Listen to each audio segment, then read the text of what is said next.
of Is This a Dream? So let me know if you can hear me and see me okay.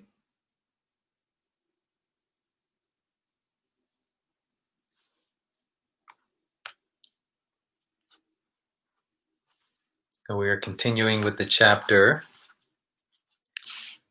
What is the Ego? This is the chapter that we're on. So I see people are on. Just let me know if the video and sound is coming through. All right, Lonnie, thank you.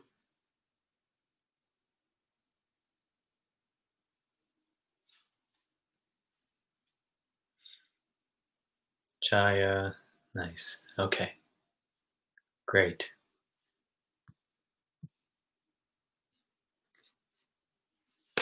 All right, so thanks for your comments. Hi, Linda. Hi, MJ. Karine from France. All is good. All right, so we are all set. So we are continuing with episode 10 of Is This a Dream? This is the book that we are following. It is available on Amazon. And if you do have the book, please leave a rating on Amazon. All right. Let's begin with a pause.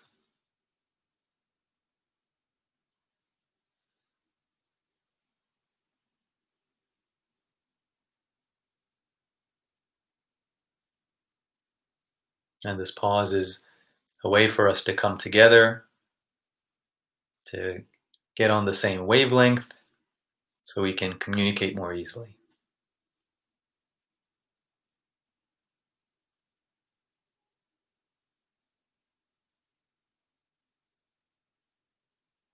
See people from Florida, New Zealand, Costa Rica, Ecuador, South Africa, Kazakhstan. Katie, I got your book. Thank you. Let me know if you have any questions. Mauritius, Austria, Puerto Rico. Fantastic. So let us start.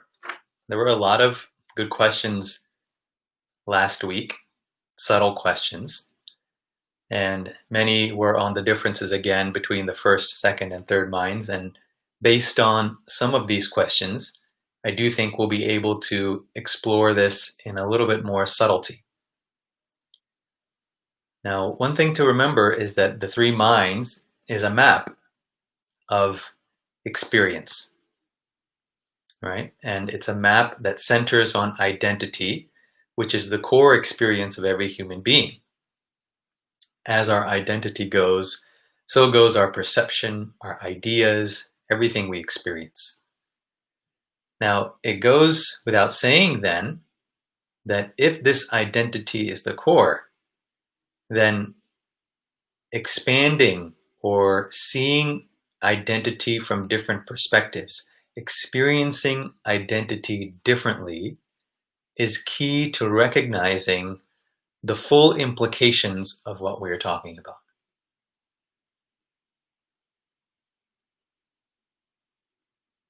Right?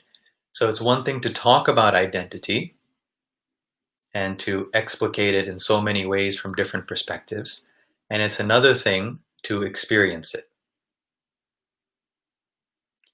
So it's important that as we have a map, we also continue to explore the terrain, which is the introspection that is needed.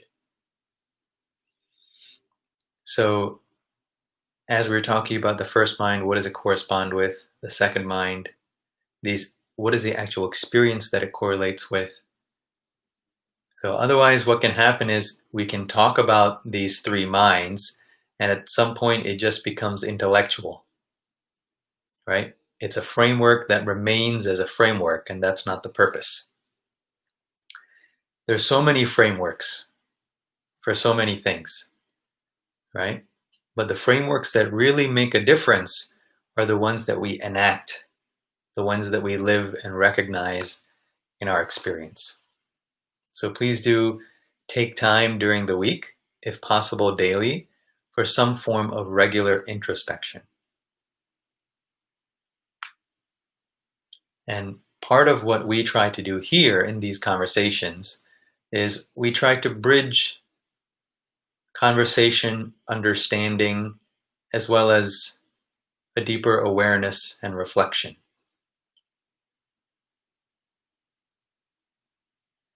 That's why I try to leave pauses. It's not so much about the content, right? It's about seeing it from slightly different angles each time and allowing the silence to bridge everything. So this same way that we're talking now or conversing now, this can be applied to conversations during the rest of the week. Allowing space for silence, allowing the other person to keep talking, right, without there having to be a response, allowing the other person to exhaust themselves, everything that has to be said.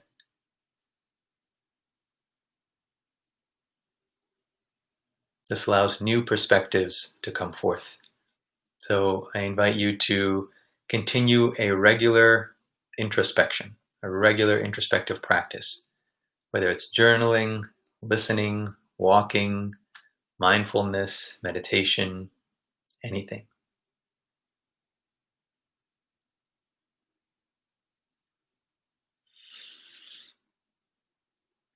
This three minds is something that is felt with our entire constitution. It is not something that can be completely understood with only the intellect.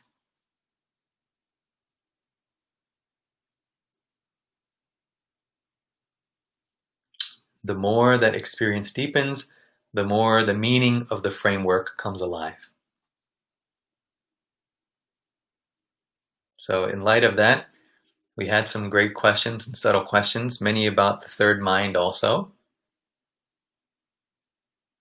And we will look at some perspectives on that, as well as the difficulties of talking about the third mind. So the first question,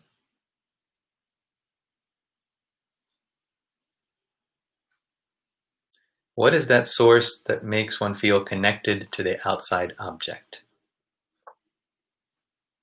What is the source that makes one feel connected to the outside object?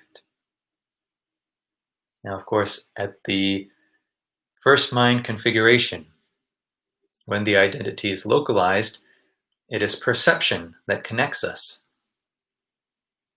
right? So when you are seeing the screen in front of you or the face in front of you, what is connecting you and the screen? It is perception, right? It is the light that is bouncing off the screen, coming back to your eye, to the brain, interpreted, right? This is how, in the first mind, given the distinct identity, and therefore given the distinct items in the world, what connects us is this perception.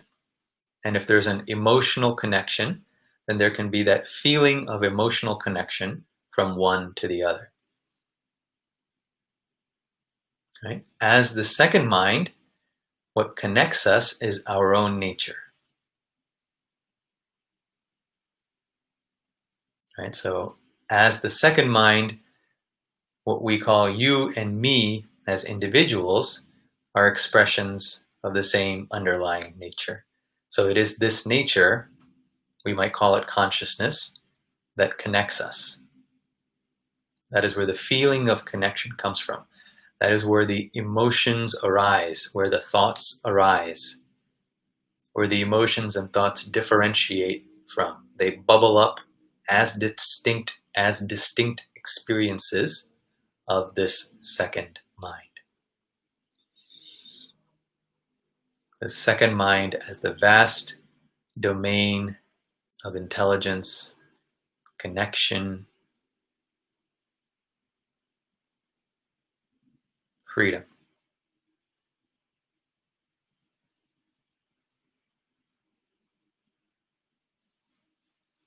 So it is this second mind, this consciousness, that is the source that makes us feel connected with everything.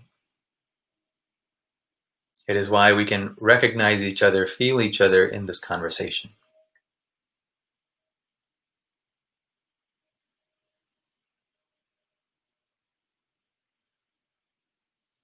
And the next question is the second mind the same as self-realization?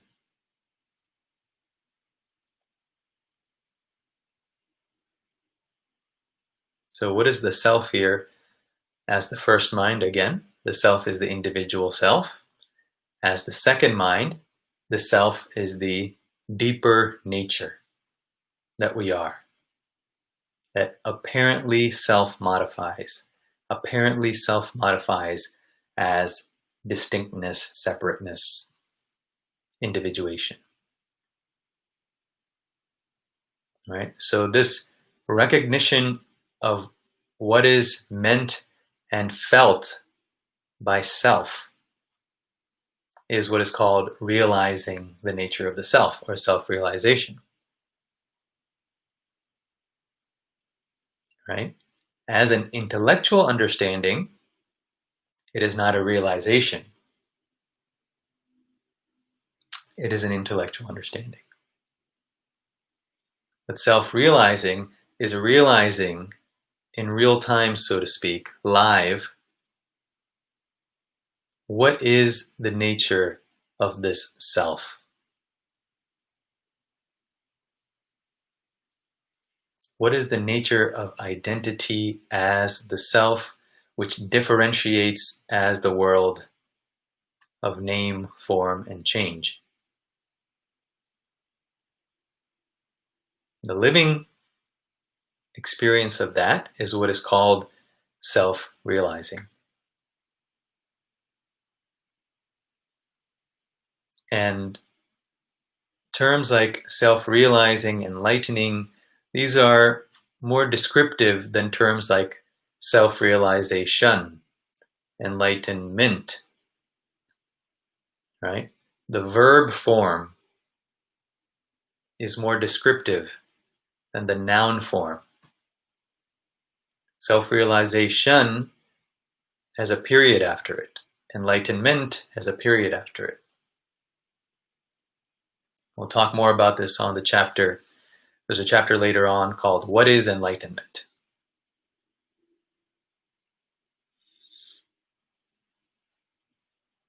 But self-realization and enlightenment, they sound like events or nouns. But more descriptively, self-realizing is recognizing, living as this second mind, as this other configuration of mind.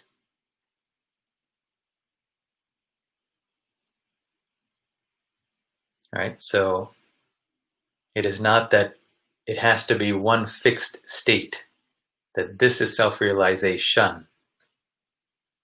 We can have an understanding of the range of what we're speaking of in terms of the shift in identity,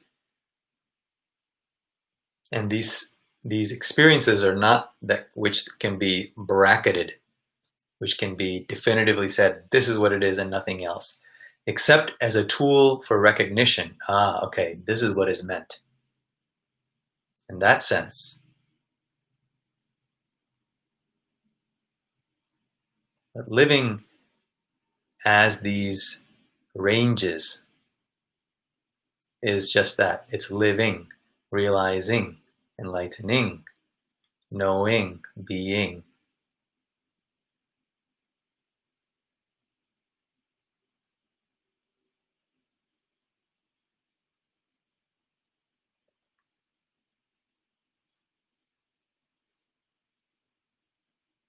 So the next question is death included in the third mind?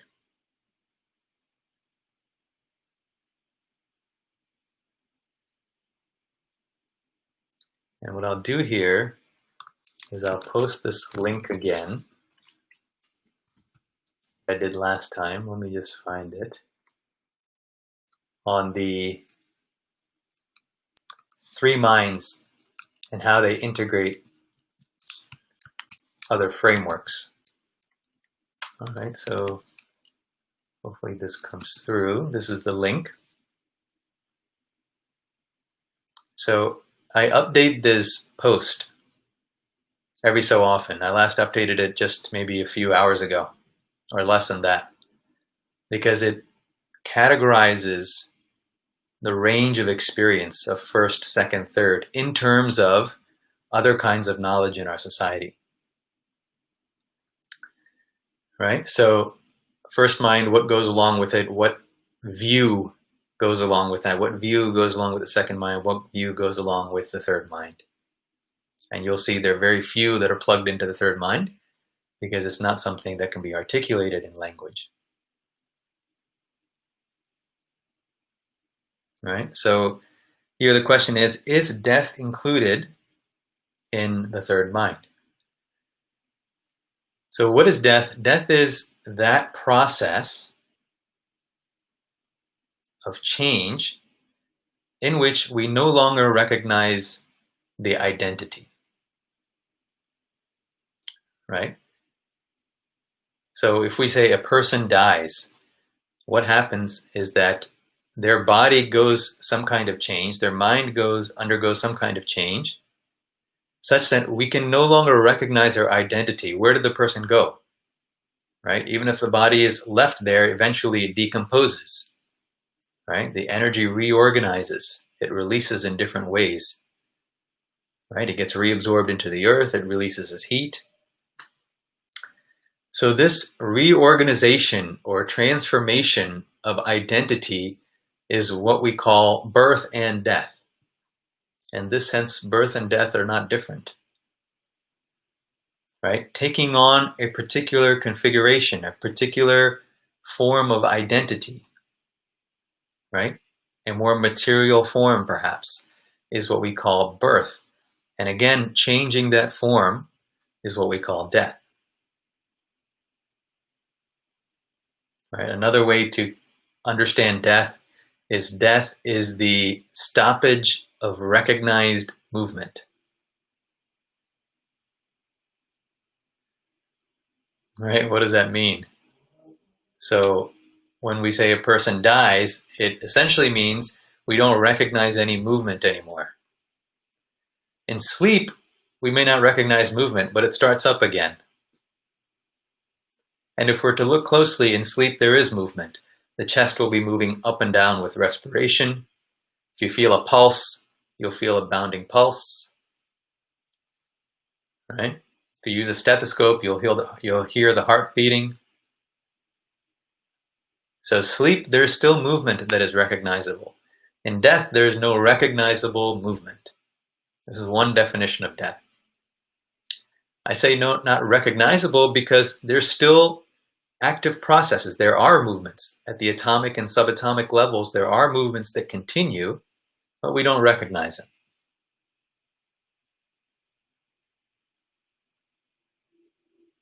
Right? So, if this is death, so what we're doing is redefining death more precisely, right? Because we have very vague concepts of death in the society. So if death is this stoppage of recognized movement and this change in form, right? Arrival of a particular form, departure of a particular form. If this is death, then where does it fit along this range of the three minds? So at the time of the body dying, that association with the body decreases, right? Now, does that mean the sense of an identity goes away? Scientifically, we can say we don't know. That's the answer. Right? Experientially, many traditions have said, no, the sense of identity persists, can persist. And this is not just something for traditions to say, this is something for you and I to experience, you and I to look into through investigating our own identity. One need not wait for the time of death to investigate this. Right? This is the entire crux of the three minds, is that by looking into identity, all other frameworks start to open up.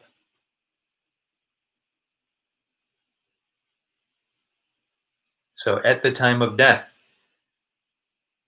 as the association with the body goes away, does it mean that there is no longer the experience of a particular identity? No, it doesn't mean that. So therefore, the death of the body doesn't necessarily mean going beyond the first mind perspective. Right? There can be first mind experience as a subtle personality. It can still be that I am this and the world is that, and we are fundamentally different. These kinds of feelings and experience can still persist. So first mind experience is not restricted to experience in the body. And this is why in some of the previous talks I had mentioned that this is not about in-body experience or out-of-body experience. Those are associated phenomena, but not fundamental to recognizing first and second mind.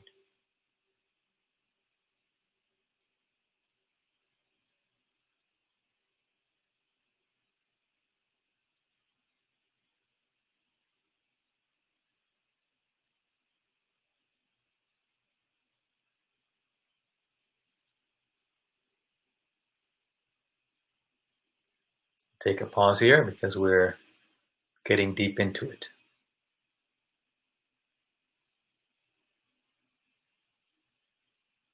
So the first mind is a sense that I am this particular identity, this particular personality, this particular body.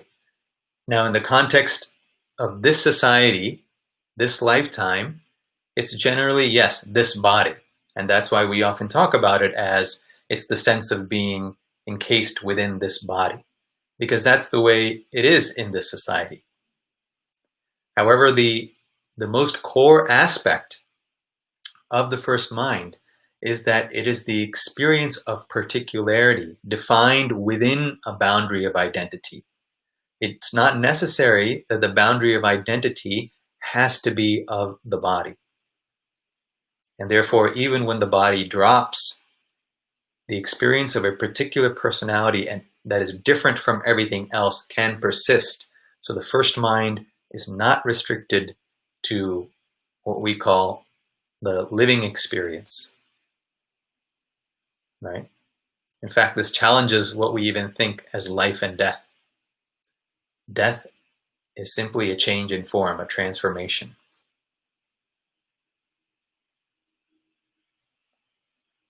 So birth and death are opposed, but life and death are not opposites. Life persists, and within this plane of life, we have brackets that are birth, death, birth, death, birth, death. Life is unopposed by death.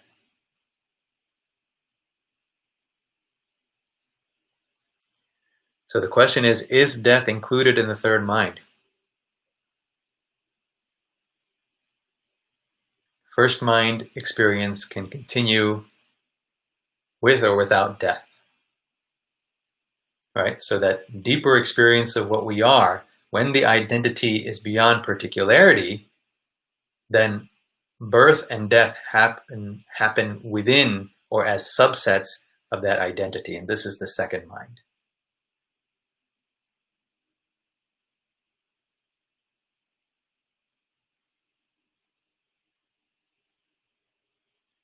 Right? So no need to go to third mind to recognize what we're talking about beyond death. Even as the first mind, we can recognize.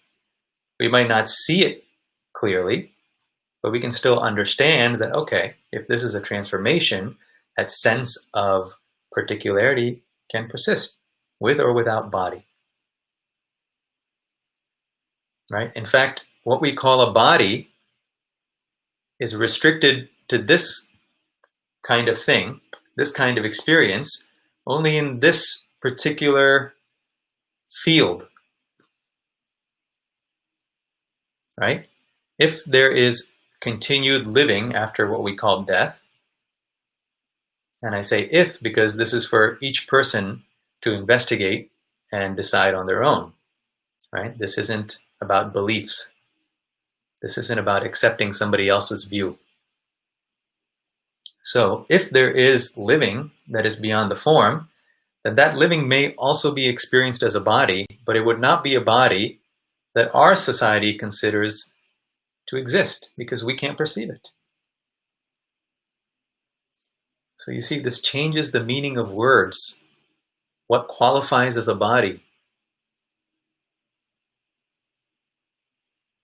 This is why it is so important to introspect, because we move into territories that words cannot reach.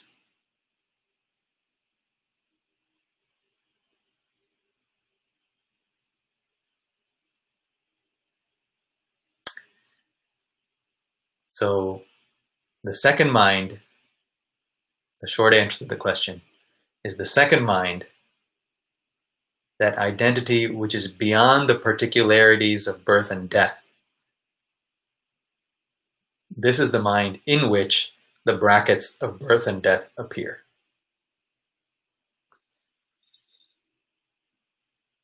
So we often talk about life and death situations. In fact, these are birth and death situations. We don't have to change the language as long as we understand clearly what we mean and what is possible.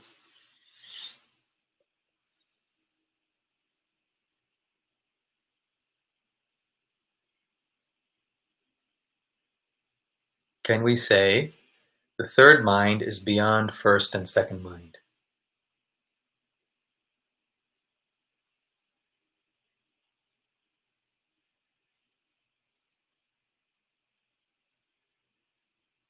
Yes, we can say that. It's important to clarify here that the first, second, third minds are all here now. The third mind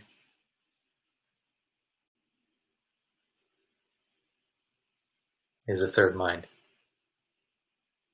I know that's not very descriptive or satisfactory. How do we describe something that doesn't subscribe to categories of existence and non-existence? Perhaps the best description is the third mind is you. Now, what that you is, what that identity is, that is for each of us to explore.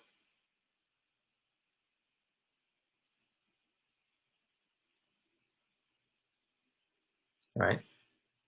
It is simply this potential. Now, when that expresses as the ocean of consciousness, the ocean of ability, the ocean of light, the ocean of knowledge, all of these, and further differentiates as the apparent multiplicities of this world, then this very third mind is what seems to be as the second and the first mind. In other words, there's nowhere else to go. It is not a mind that is in some other dimension.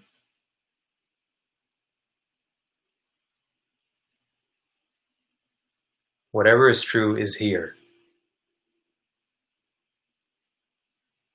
And based on how it apparently modifies, this is what is experienced as this dimension or another dimension or this body or another body or here versus there and you and me, and this entire beautiful, shimmering universe of differentiation.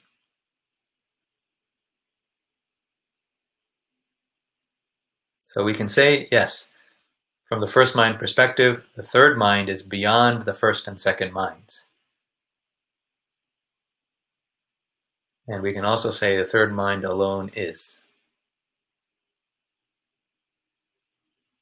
It's simply how we are referring to it.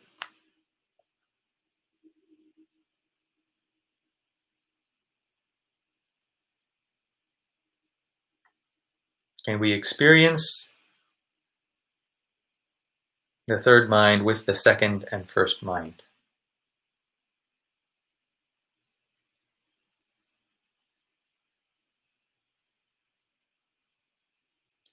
So when we see a wave in the ocean, by looking and focusing on a particular wave that's coming up, can we see all water? No.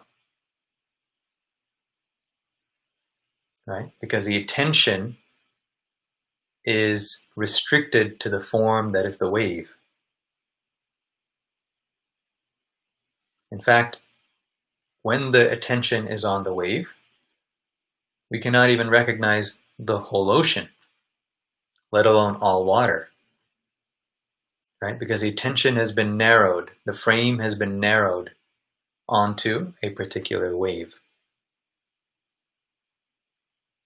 So similarly, from the first mind perspective, the second and third minds are not appreciated. Intellectually, they can be appreciated. As they are, they're not appreciated, simply because the very definition of that first mind is that boundary condition. Right? A very useful boundary condition in many cases, I might add. This isn't about getting rid of the first mind. This is about recognizing the range of identity.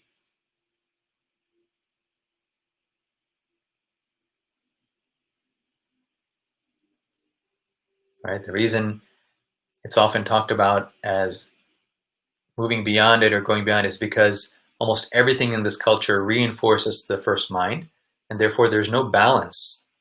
Everything is first mind oriented, so very little about second, third mind. And that's why so many conversations are directed towards the second mind and third mind. It's not that it is inherently better,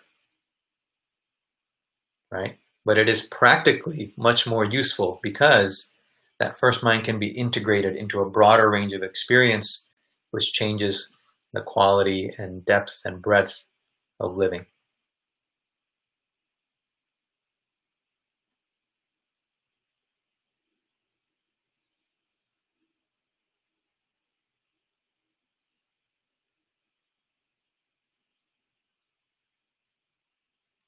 So, can we experience third mind with second and first mind? No, it cannot be appreciated as a full experience.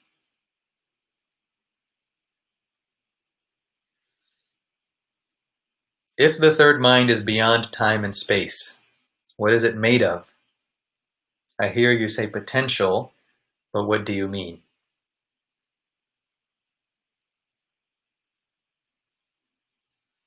Now, when we ask when something is made of, what is a hand made of, right? It's made of tissues, cells, organelles, macromolecules, molecules, atoms, subatomic particles, protons, neutrons, electrons, so on, elementary particles, quarks, fields. Right? We can keep talking about what it's made of at smaller scales. But what happens when you reach what is fundamental? And once you go beyond elementary particles, it's no longer getting smaller and smaller, right? That stepwise smaller and smaller goes away. Because beyond the level of elementary particles, we go back to massive fields. These particles are aspects of massive fields that extend throughout space and time, right? Paralleling the switch from the second mind to the first mind. This broad field particularizes. We haven't made the connection yet in science, but this is what is being indicated. It is telling us to look at our own identity and how we are reflecting that as our experience of the world. So when we ask what something is made of, like the hand, what happens when we reach a fundamental level? Because everything that we say, whether it's cells or atoms, it's always relative to the next smallest thing, right? What are cells really made of, we say, right? In school, remember these kinds of, well, what are cells made of then? Well, they're made of smaller things. Well, what are those made of? Well, they're made of smaller things. But what happens when you reach a point that is fundamental? Now we can no longer say what that which is fundamental is made of, or what is it really, if we ask. It has no more references. It can only be referred to in terms of where we came from to understand it. And that's why it's called potential. It is the potential for all this that we know, that we recognize. Right? So we say the third mind is potential because we're defining it in terms of the search for understanding in one direction of what we know. It cannot be defined in terms of itself in a way that makes sense, because making sense itself is only in this world, in the world of particularity. That's just the way it is. We only know what we know. So we say the third mind is the potential for this, where this is all experiences.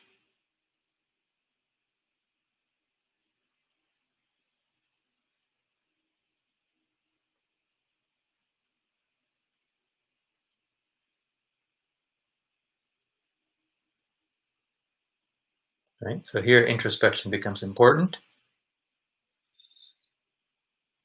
to recognize the nature of the boundary, to recognize the range of identities, and then this becomes clearer. Susan says fundamental is the potential. Yeah. It's about the best we can say, or that you are the third mind. The third mind is you. The vast depths that is you is a third mind. And that you, of course, is not different from me, or this, or that. Now the challenge becomes, even the second mind is very close to this in words.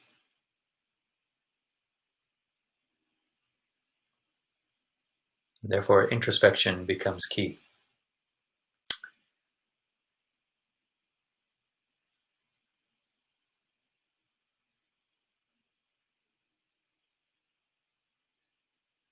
Karine says Brahman. Yes, Brahman, and then there are different ways Brahman is described. Brahman is the word indicating reality in Vedanta, in the philosophy of Vedanta. So there's Brahman also with apparent qualities is akin to the second mind.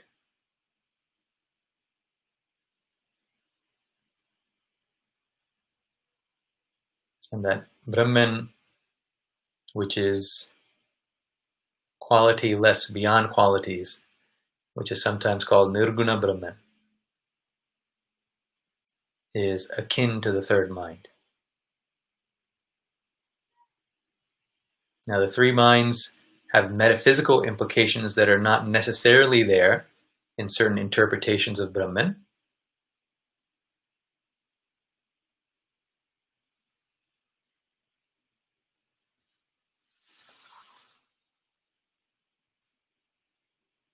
Trisha makes a great point. I believe we are here for experiencing and learning. I need to learn grounding. I don't want to get lost out of my body. It's an excellent point. So this is one of the challenges or the subtleties in understanding that comes when we recognize why these broader perspectives are emphasized, or perspectives of identity that are not localized with the body. Right? It is not meant to be to escape the body, period. or to escape life, period. It is meant to be to discover the richness and breadth of life, the tremendous richness and breadth of life. This our society must experience. This is my view on that. Right? And then every identity falls into its range, chooses its range.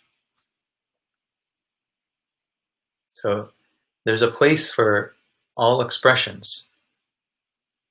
And to make that choice, to see the full menu, is key. Right? Like if you're at a buffet, and if the only thing they have is either boiled asparagus or General Tso's chicken, and you only have these two choices, not many ways you can express yourself. But if you have a range, an entire range, from very light food to soups and salads and heavy courses and entrees and sweet and all the tastes, well, now we have a buffet. Now we can choose. This fits who I am, right? This range fits who I am. This is what I select. It's similar to this. To do that, initially, attention has to be used differently to recognize different ranges. So, Tricia, thank you for making that point.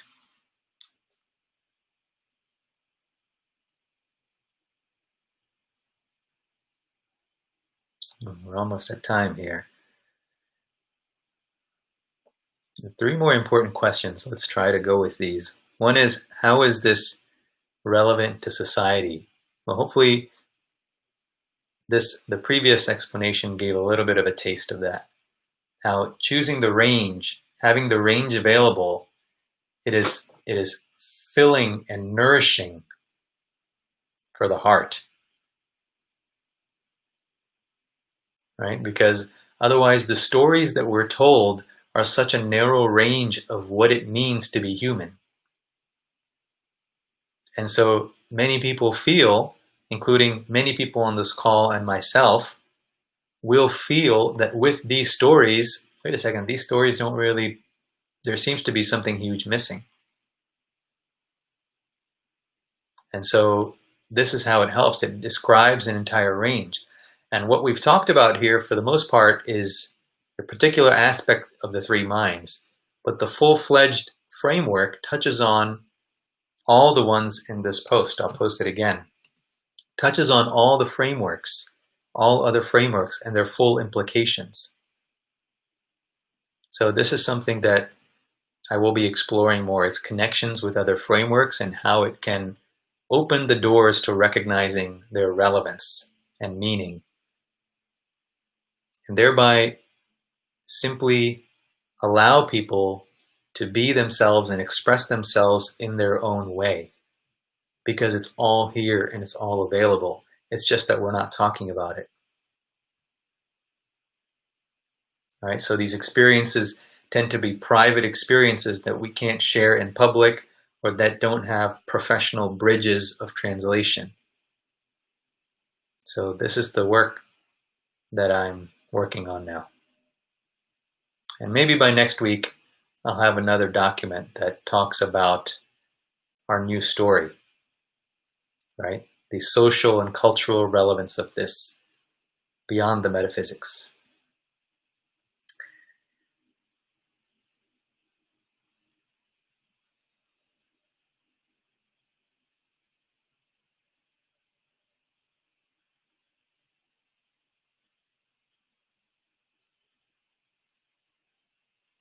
I should probably clarify that I'm not Deepak Chopra, because I see some people saying, thanks, Deepak. But I think you might know that already. It is Deepak's feed. Okay. 2 more important questions here. A very important one. How is it proven that there is a third mind? Since it is undifferentiated, is it only a matter of belief, or is there evidence of the third mind?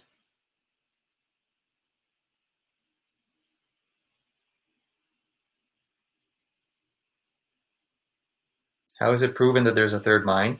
Since it is undifferentiated, is it only a matter of belief, or is there evidence? So I'll give an example here. What is the evidence that we are having this conversation?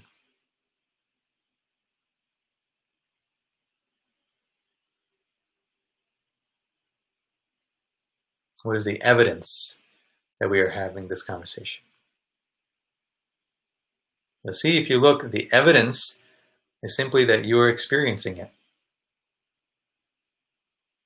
You're having some experience, and that can be described in terms of sights and sounds and feelings and thoughts and states of experience.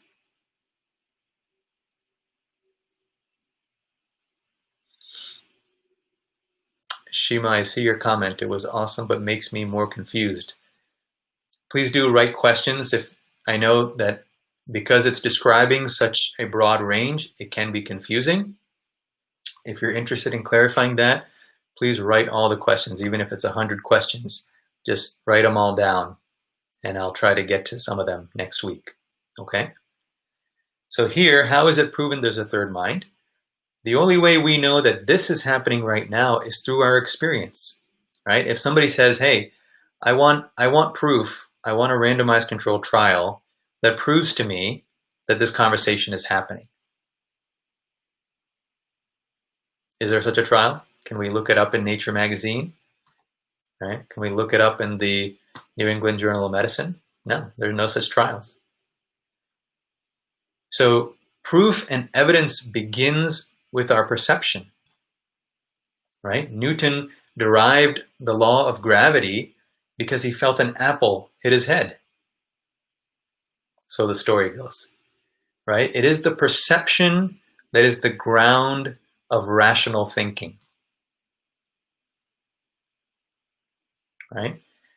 Rational thinking can give us insights into perception, no doubt.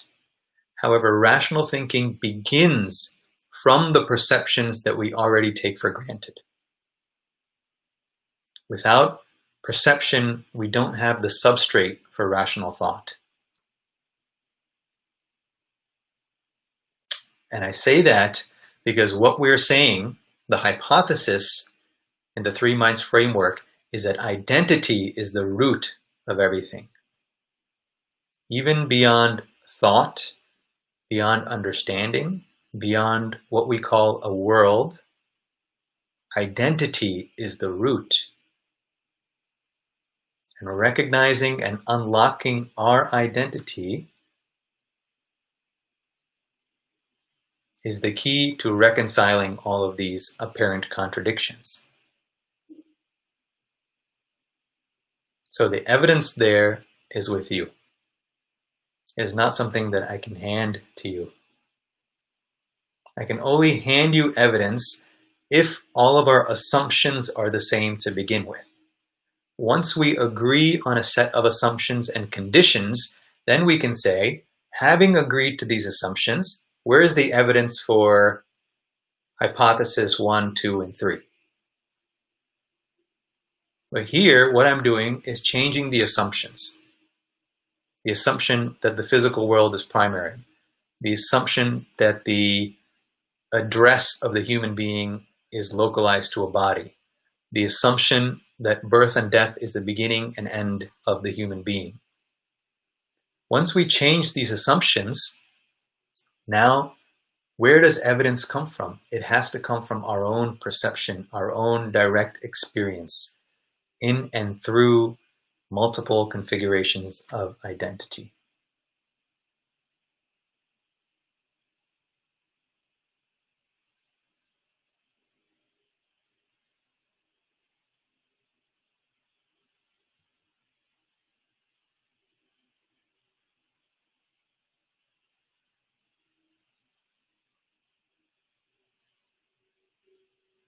And Maria says, but perception changes with everyone's experience. And I think she had her own answer. She said, aha. Exactly. Perception changes with everyone's experience. As identity goes, so perception goes.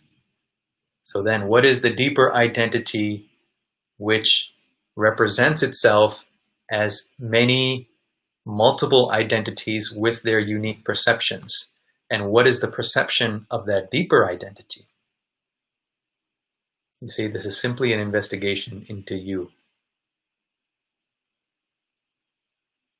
And the last question will take a very simple and practical one. How to be in peace at the end of the day. How can I be in peace at the end of the day?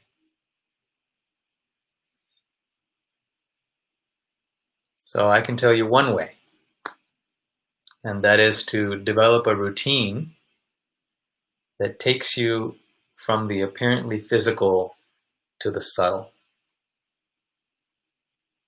right? A wind down process. Because what happens during the day is there is a winding up. There are certain assumptions, ideas, feelings, experiences that are givens in our society that have to be engaged in order to function through the society. And even if it's done subconsciously, it takes a tremendous amount of energy to do that. Right? We may not recognize it, but there's a tremendous amount of energy that is invested to hold certain beliefs, ideas, experiences, thoughts, perceptions, ways of interfacing. So developing a practice to unwind, to release those at the end of the day as it's time to go to sleep can help bring peace. So I'll give you 5 steps that may be helpful in moving from the apparently physical, solidified, external, separate worlds to our more essential nature. Right? So the first is start physically, so that's stretch. Right? So we're acknowledging the physicality, engaging the physicality, stretch the body. Right? In whichever way. It doesn't have to be some fancy stretch. You don't need a video, nothing. Just simply stretch the body. Raise your arms up, maybe twist to the side, bend comfortably, do it comfortably, nothing that's going to injure or cause significant pain. So what this does is it, in a way, collects all the experiences at the physical level, and it is moving into that stretching region, right? As we stretch the body, it is a representation of the mind. The mind is getting stretched a little bit. We're connecting the physical and the mental worlds through this stretching. Okay, so that's one, stretching. Now make it a little bit subtler in the world of thought. So you can reflect on the day and maybe make a list of things that you are happy you did, that helped you, that contributed to your quality of life, and things that maybe you would not choose to do again. It can be anything. It can be what you ate, the color you wore, the person you talked to, right? What you did on your phone, anything. Right? So the first is engaging the physical at the gross level, stretching it out, making it malleable, loosening the identity, so to speak. The second step is now engaging at the mental level, reflection. Which would I choose? Which would I not choose? And the third step is take a few deep breaths, full and easy breaths. Now we're releasing that. We're releasing the physicality. We're releasing the thoughts about what is helpful and what is not helpful. We're now transitioning. So the third step is those full and easy breaths.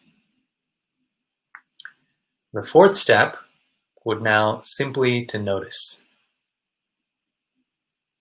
So this is something like mindfulness. Notice if there are thoughts moving around. Notice if you are agitated or not. Notice if this is difficult or not difficult. Simply notice.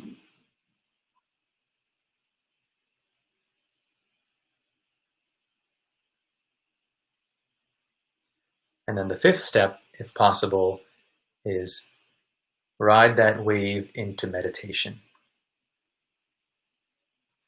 And just simply be. Allow the noticing to fall away.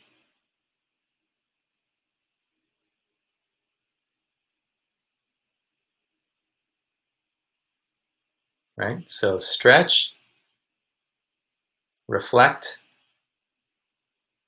breathe, notice,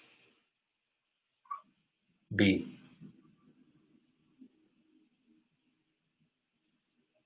Move from the world of assumptions and physicality to your more essential nature.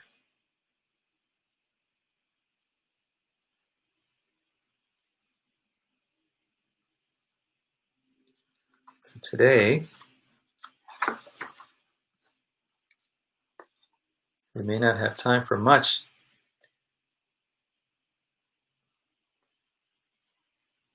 Now, let me clarify one thing here. On page 20, we're on the chapter, What is the Ego? So this is the book, Is This a Dream? Available on Amazon. It says, ironically, the feeling of a separate sub-identity can actually be strengthened when a person starts on what is called a spiritual path. Right? So that spiritual identity becomes a new identity. So the key to the continued thinning and evolution of that sub-identity is simply seeing its nature. Right? This is neither uniquely spiritual nor secular. It is simply practical. We'll leave with this thought. Right? So at some point, this kind of practice and introspection, essentially living, goes beyond labels of being spiritual or being secular or all this. Right? So one has to be willing to leave all of these behind. The labels. Not that we can't use them, not that we can't express ourselves a certain way, but within ourselves, it should be clear that there's no label for this. There's no category. This is not opposed to some other category of experience. Right? Because otherwise, then that becomes another identity.